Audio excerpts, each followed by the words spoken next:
Imagina que un médico te mira a los ojos, te estrecha la mano y te dice que va a cuidarte. Imagina que confías en él, que no tienes motivos para dudar, que eres un hombre trabajador, humilde, que nunca ha tenido acceso a atención médica en su vida y que por fin alguien del gobierno llega hasta tu comunidad para ofrecerte exactamente eso, cuidado. Imagina que durante 40 años ese hombre regresa, siempre regresa, y tú sigues confiando. Ahora imagina que todo era mentira. Lo que vas a escuchar hoy no es una historia de monstruos. No hay villanos con capa. No hay escenas de laboratorio sacadas de una película de terror. Lo que hay es algo mucho más perturbador. Personas normales, con títulos universitarios, con familias, con creencias religiosas, que tomaron decisiones frías y calculadas durante décadas. Personas que sabían y que eligieron no actuar. Este es el experimento Tuskegee. Y si llegas hasta el final de este documental, entenderás por qué sigue importando hoy. Antes de continuar, necesito pedirte algo. Si este canal te ha dado historias que te han hecho pensar, que te han incomodado de la manera correcta, que te han recordado que la historia no es solo una serie de fechas, sino de decisiones humanas, entonces quédate.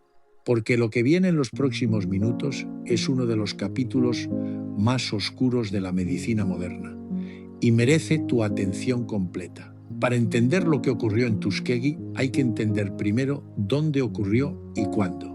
Alabama, 1932.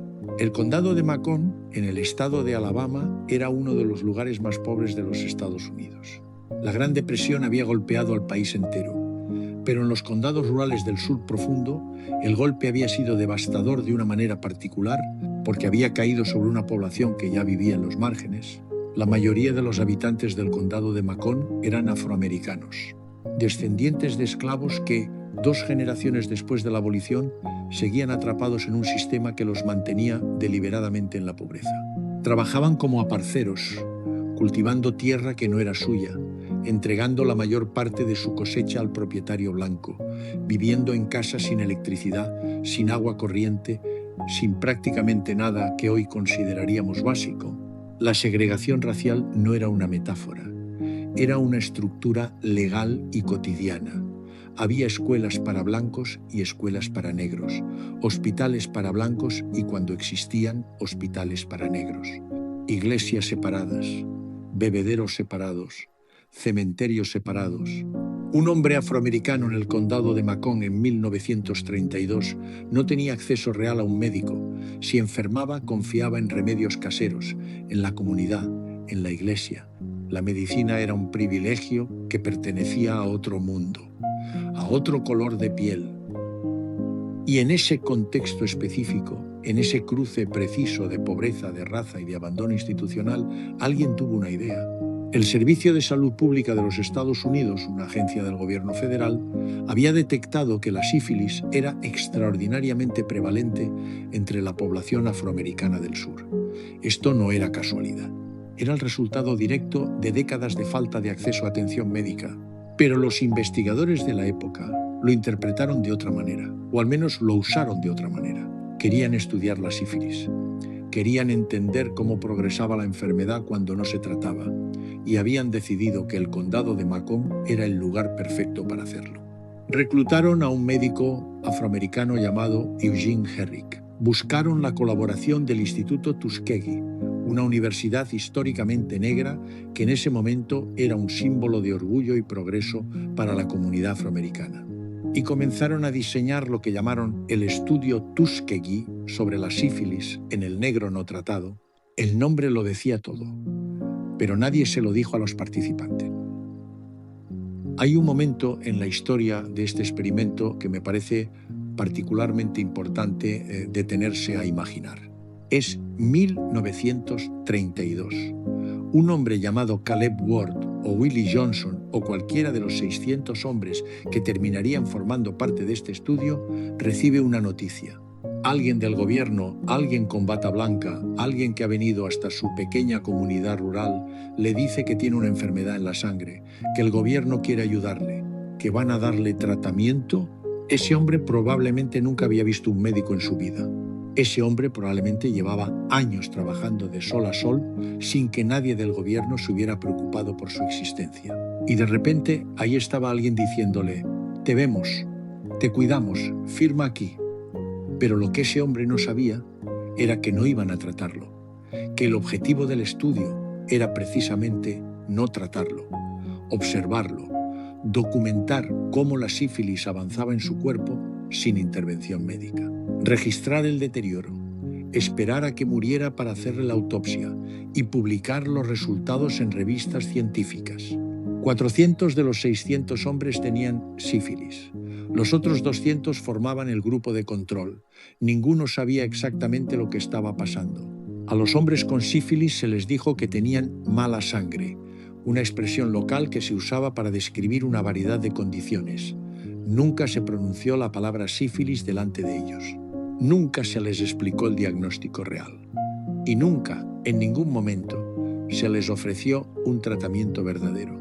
Lo que sí recibieron fue lo siguiente: transporte gratuito al centro de evaluación, comidas calientes los días de examen, pequeñas compensaciones en efectivo y la promesa, renovada cada año, de que el gobierno seguía cuidando de ellos.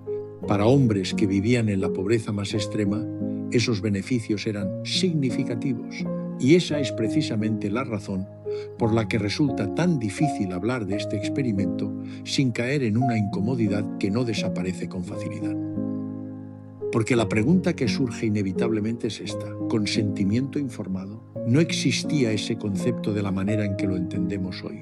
Pero incluso en los estándares éticos de la época, lo que ocurrió en Tuskegee era cuestionable. Estos hombres firmaron papeles que no comprendían del todo. Se les dijo lo suficiente para que cooperaran y se les ocultó lo suficiente para que no huyeran. Eso no es consentimiento, eso es manipulación. Y los investigadores lo sabían. Hay registros internos de la época que muestran la conciencia que los funcionarios tenían del carácter éticamente delicado del estudio. Discutían entre ellos cómo manejar la información, cómo mantener a los participantes comprometidos sin revelar demasiado, cómo justificar científicamente lo que estaban haciendo. Y mientras esas conversaciones ocurrían en oficinas y conferencias científicas, los hombres del condado de Macon seguían acudiendo a sus citas, seguían confiando. La confianza como instrumento de control. Esa es, quizás, la dimensión más oscura de este experimento. Los años pasaron: 1, 5, 10. El estudio, que originalmente estaba planeado para durar 6 meses, siguió. Nadie lo detuvo. Los presupuestos se renovaron, los informes se publicaron. Los médicos que participaron en él siguieron construyendo sus carreras. En 1941 algo ocurrió que debería haber cambiado todo. Estados Unidos entró en la Segunda Guerra Mundial. El gobierno comenzó a reclutar hombres para el ejército y muchos de los participantes del estudio de Tuskegee recibieron cartas de reclutamiento. Esas cartas incluían instrucciones de presentarse ante juntas de reclutamiento local, donde serían sometidos a exámenes médicos y, si tenían enfermedades de transmisión sexual, recibirían tratamiento obligatorio antes de ser enviados al frente. Los investigadores del estudio intervinieron activamente para que eso no ocurriera. Enviaron listas de nombres a las juntas locales. Se aseguraron de que esos hombres no recibieran tratamiento. Los mantuvieron deliberadamente enfermos para poder seguir observándolos.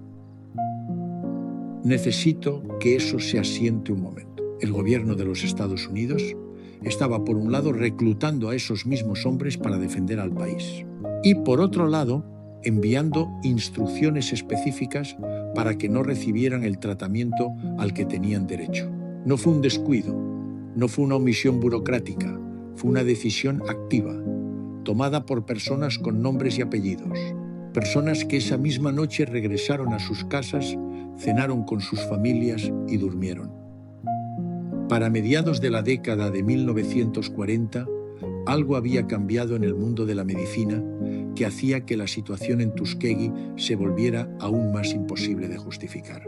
En 1947, la penicilina se había convertido en el tratamiento estándar para la sífilis. No era experimental, no era cara ni difícil de obtener, era accesible, efectiva y ampliamente disponible. En clínicas de todo el país, médicos la estaban recetando con resultados notables. La sífilis, que había sido una sentencia de deterioro lento y doloroso, era ahora tratable. Curable en muchos casos si se intervenía a tiempo. Los investigadores del estudio de Tuskegee lo sabían y eligieron no usarla. Eligieron no usarla porque tratar a los participantes hubiera terminado el experimento, hubiera destruido los datos que estaban recopilando sobre la progresión natural de la enfermedad. Desde la perspectiva puramente científica, desde esa lógica fría que a veces se disfraza de objetividad, los participantes eran más valiosos enfermos que sanos. Eso es lo que significa ser reducido a dato. Eso es lo que significa que un sistema te vea como instrumento y no como persona. Y aquí está una de las preguntas que más me ha perturbado al investigar esta historia. ¿Cuántos de esos hombres llegaron a la vejez sin saber que había existido una cura? ¿Cuántos murieron convencidos de que el gobierno los estaba cuidando lo mejor que podía? ¿Cuántos transmitieron la enfermedad a sus esposas, que también podrían haberla transmitido a sus hijos, sin saberlo? Porque ese es otro capítulo de esta historia que con frecuencia queda en la sombra. Las mujeres, las familias. Las esposas de los participantes no formaban parte del estudio formalmente, pero vivían con hombres enfermos, sin saberlo, sin protección, sin diagnóstico. Algunas desarrollaron sífilis. Algunos niños nacieron con sífilis congénita. Y ninguno de ellos había firmado nada. Ninguno había tomado ninguna decisión. Eran daño colateral de un experimento que ni siquiera sabían que existía. Si estás viendo este documental y has llegado hasta aquí, quiero pedirte un momento de pausa.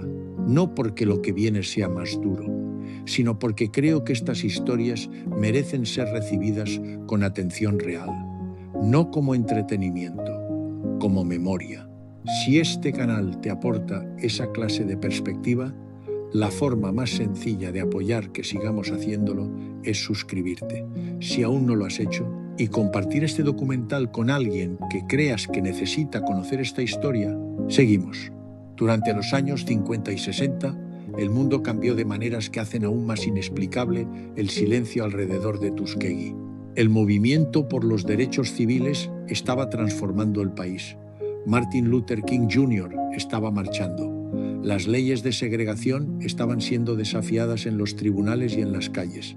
La noción de que los ciudadanos afroamericanos merecían los mismos derechos, la misma dignidad y el mismo acceso a la vida pública que cualquier otro americano se estaba convirtiendo en el centro del debate nacional. Y mientras todo eso ocurría, en el condado de Macon, Alabama, el estudio continuaba.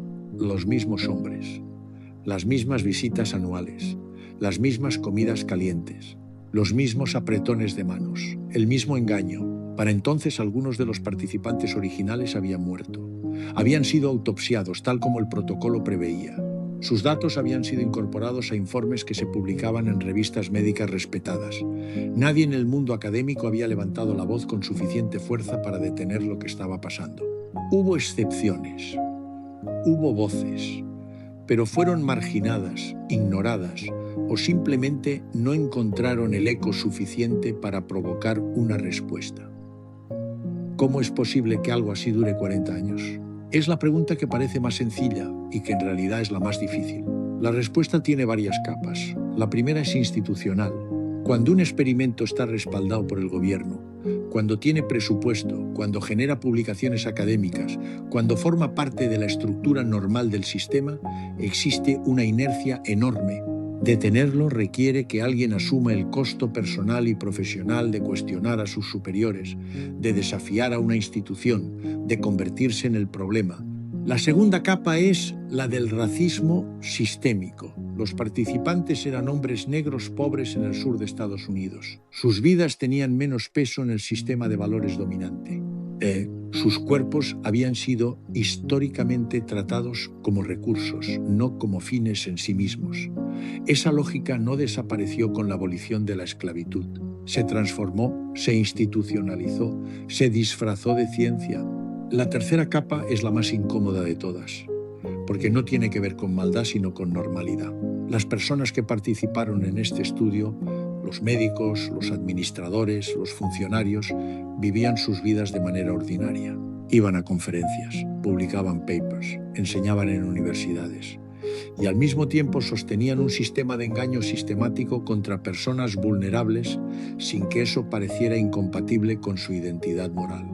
Hannah Arendt, la filósofa política, usó la expresión «la banalidad del mal» para describir algo parecido, la capacidad de los seres humanos de participar en atrocidades sin experimentarlas como tales, simplemente siguiendo procedimientos, cumpliendo roles, sin mirar directamente a los ojos de lo que están haciendo. Tuskegee es un ejemplo de eso. Y esa es precisamente la razón por la que es tan difícil de mirar. La historia del fin del experimento comienza con un hombre llamado Peter Buxton. Buxton era investigador del Servicio de Salud Pública. Había oído hablar del estudio de Tuskegee y cuanto más averiguaba, más lo perturbaba. En 1966 escribió una carta formal a sus superiores expresando sus preocupaciones éticas. La respuesta fue una reunión en la que un panel de expertos concluyó que el estudio debía continuar. Buxton lo intentó de nuevo en 1968. Otra carta, otra respuesta institucional que en esencia le decía que el asunto estaba bajo control. Pasaron 4 años más. En 1972, Peter Buxton tomó una decisión diferente. Contactó a una periodista llamada Jan Heller, de la agencia Associated Press. Le entregó los documentos que tenía. Y el 25 de julio de 1972, la historia apareció en los periódicos de todo el país. Los titulares fueron brutales en su claridad. Pacientes de sífilis murieron sin tratamiento en experimento del gobierno. El país reaccionó con una mezcla de horror e incredulidad. ¿Cómo era posible? Durante 40 años, con presupuesto federal, firmado y aprobado en cada etapa por funcionarios del gobierno. Sí, todo eso era cierto, y los documentos estaban ahí para probarlo. El estudio fue terminado de manera abrupta en ese mismo año. Se formó un panel ad hoc para evaluarlo. La conclusión fue unánime. El experimento había sido éticamente injustificado desde el principio. No solo desde 1947, cuando existía el tratamiento con penicilina. Desde el primer día. En ese momento, de los 400 hombres originales con sífilis, 28 habían muerto directamente a causa de la enfermedad. 100 habían muerto de complicaciones relacionadas. 40 esposas habían contraído la infección y 19 niños habían nacido con sífilis congénita. Esas cifras son las que los registros pudieron documentar. La historia real probablemente es más amplia. Las consecuencias del experimento Tuskegee se desplegaron en múltiples dimensiones. Algunas fueron inmediatas, otras llevan décadas manifestándose y todavía no han terminado. En el terreno legal, los sobrevivientes y las familias de los fallecidos presentaron una demanda colectiva. En 1974, el gobierno federal llegó a un acuerdo fuera de los tribunales. Los supervivientes recibieron compensación económica. Se estableció un fondo de atención médica para ellos y para sus familias directas. El dinero no devolvió nada, pero fue un reconocimiento.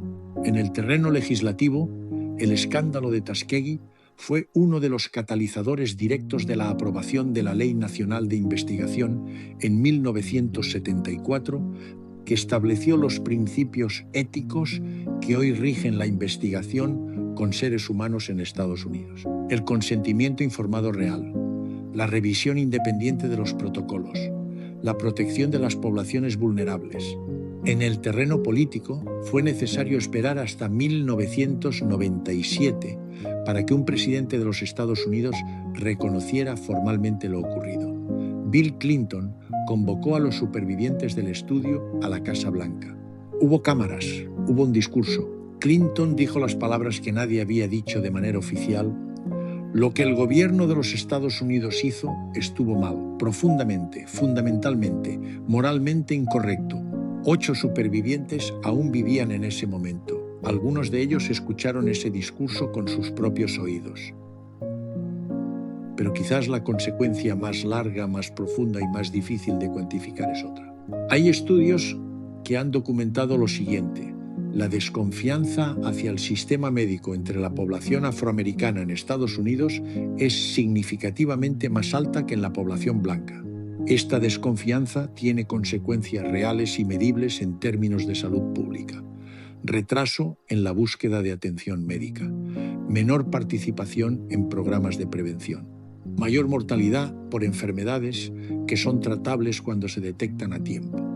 Cuando los investigadores han entrevistado a personas afroamericanas sobre los motivos de esa desconfianza, el nombre Tuskegee aparece una y otra vez, no solo en personas que vivieron la época, también en sus hijos, en sus nietos. El conocimiento de lo que ocurrió ha circulado dentro de las comunidades como una advertencia transmitida de generación en generación. La traición médica no termina cuando termina el estudio. Continúa en cada sala de espera donde alguien duda, en cada consulta donde alguien no cuenta toda la verdad al médico, en cada vacuna rechazada, no por ignorancia, sino por memoria. Hay personas que cuando escuchan hablar de la desconfianza de comunidades afroamericanas hacia las instituciones médicas, reaccionan con impaciencia, con la sensación de que esa desconfianza es irracional, de que es el pasado y el pasado quedó atrás. Tuskegee es la razón por la que esa impaciencia resulta profundamente injusta. La desconfianza no es irracional cuando ha sido ganada, cuando ha sido enseñada por la experiencia real de personas reales que pusieron su fe en un sistema y fueron traicionadas de la manera más fundamental posible. Entender eso no significa que la desconfianza no tenga consecuencias problemáticas hoy. Significa que esas consecuencias tienen un origen legítimo y que ese origen no desaparece con una disculpa presidencial por más necesaria que fuera. Antes de llegar al final de este documental, quiero detenerme en algo. Hemos hablado del sistema, de las instituciones, de las políticas y de las consecuencias legales. Pero a veces, cuando hablamos de historia a esta escala, perdemos de vista a las personas individuales que la vivieron. Herman Shaw tenía más de 90 años cuando asistió a la ceremonia en la Casa Blanca en 1997. Había participado en el estudio desde el principio. Décadas de visitas anuales, décadas de creer que el gobierno lo cuidaba, y cuando habló ese día no habló de odio, no habló de venganza, habló de lo que había ocurrido con una dignidad que personalmente encuentro difícil de comprender desde fuera. Espero que esta clase de investigación nunca vuelva a ocurrir, dijo. Nadie debería ser tratado de la manera en que fuimos tratados nosotros. Esas palabras, esa contención, ese hombre anciano que había sido engañado durante décadas por el gobierno del país, cuya bandera había estado dispuesto a defender durante la guerra, diciendo simplemente que esto no vuelva a pasar. Hay una forma de fuerza moral en eso que creo que merece ser reconocida. Si has llegado hasta aquí, ya sabes la historia.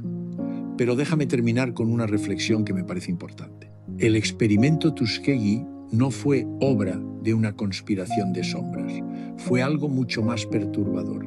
Fue el resultado de un sistema que funcionó exactamente como estaba diseñado para funcionar. Un sistema donde el valor de ciertas vidas era menor que el de otras, donde la ciencia podía ser invocada para justificar lo injustificable, donde el engaño era aceptable si las víctimas eran suficientemente invisibles.